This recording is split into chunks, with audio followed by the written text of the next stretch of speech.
दोस्तों, क्या आप किसी से प्रेम करते हैं?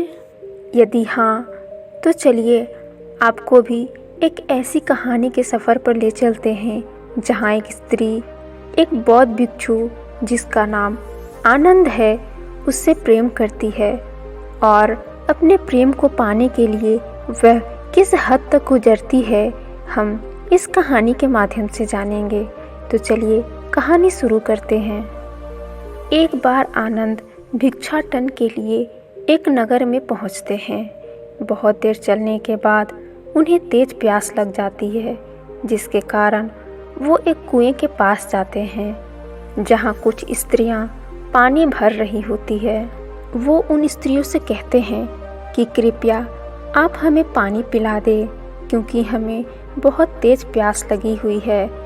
उनमें से एक स्त्री आनंद को पानी पिलाती है और वो स्त्री आनंद के सौंदर्य को देखकर उन पर मोहित हो जाती है।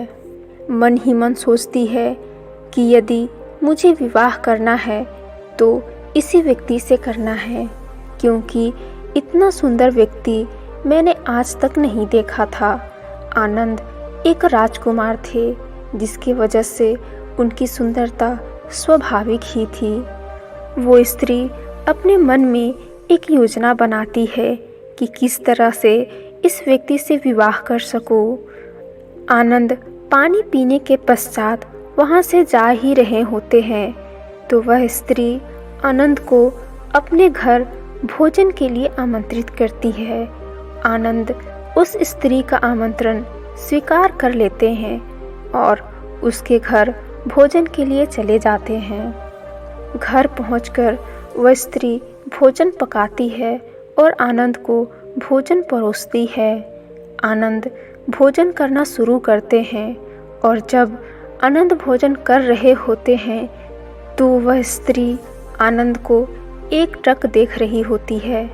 आनंद भोजन करने के बाद उस स्त्री के घर से चले जाते हैं। आनंद के जाने के बाद वह स्त्री अपनी माँ से कहती है, माँ, आपको मेरे विवाह की चिंता लगी रहती है ना?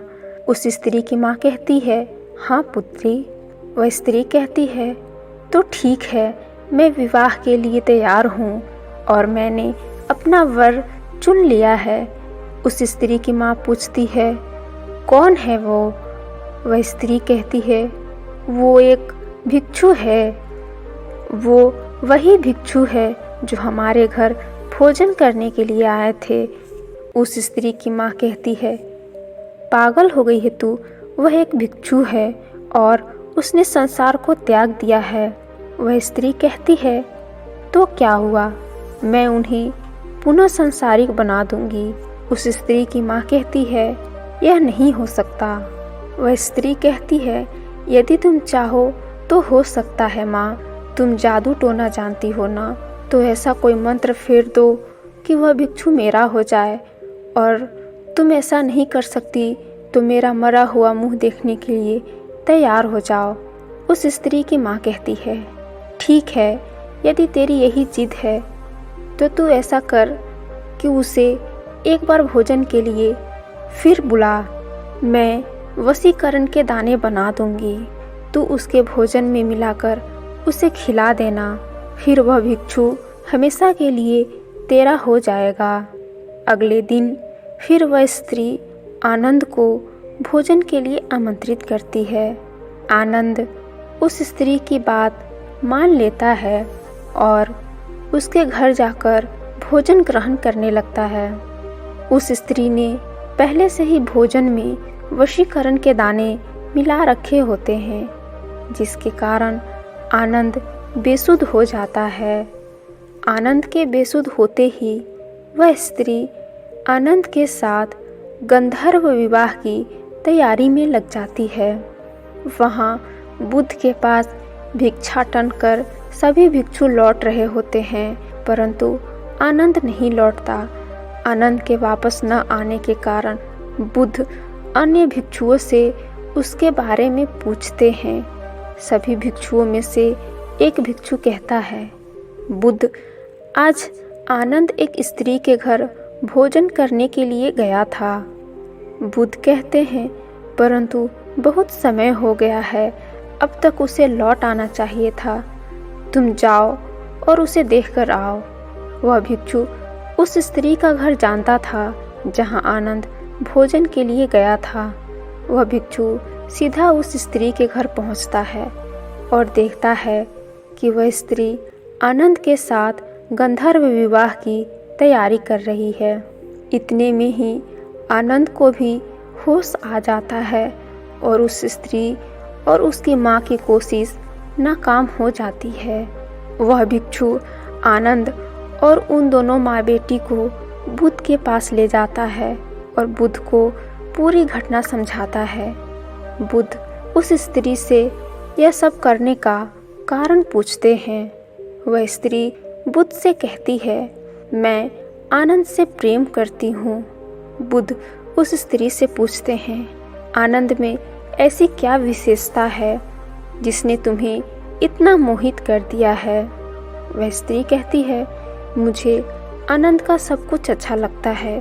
उसकी आंखें, उसकी नाक, उसके होठ, उसकी चाल, उसकी वाणी, सब कुछ, मुझे उसका सब कुछ अच्छा लगता है। मैं उसे हर रूप में प्रेम करती हूँ। बुद्ध कहते हैं, आनंद में रूप और गुण तो हैं ही जो किसी को भी आकर्षित कर सकते हैं, परंतु क्या तुमने उसका प्रेम से भरा हृदय देखा? क्या तुम जानती हो कि आनंद सर्वाधिक प्रेम किससे करता है? मुझे तो नहीं करता। बुद्ध कहते हैं, यही तुम चूक गई। आनंद तुमसे भी प्रेम करता है, परंतु उसके प्रेम की व्याख्या वह नहीं है जो तुम समझती हो। आनंद स्वतंत्र है, मुक्त है। उसका प्रेम बहुत गहरा है और वह समस्त मानव जाति से प्रेम करता है और यह चेष्टा करता है कि समस्त मानव उस प्रेम के मार्ग पर चले। उसका प्रेम उसे जलाता या दुखाता नहीं है जिस प्रकार तुम्हारा प्रेम तुम्हें जला रहा है। यदि तुम आनंद से सच्चा प्रेम करती हो तो तुम समझोगी और उसके प्रेम में कभी बाधक नहीं बनोगी, अपितु उसके प्रेम को ऊंचाइयों तक ले जाने की चेष्टा करोगी। बुद्ध की यह बात सुनकर वह स्त्री रोने लगती है और बुद्ध से कहती है, मेरा प्रेम स्वार्थी था और मैं आनंद को अपने आप से बांधना चाहती थी। हे बुद्ध, क्या मैं भी भिक्षु आनंद की तरह प्रेम कर सकती हूँ? क्या आप मुझे सिखाएंगे कि निस्वार्थ प्रेम कैसे किया जाता है जो संपूर्ण मानव जाति के लिए हो? बुद्ध कहते हैं, अवश्य सिखाऊंगा। दोस्तों, आपको ये कहानी कैसी लगी? नीचे कमेंट बॉक्स में कमेंट ज़रूर करें और अपना प्यार दें। धन्यवाद।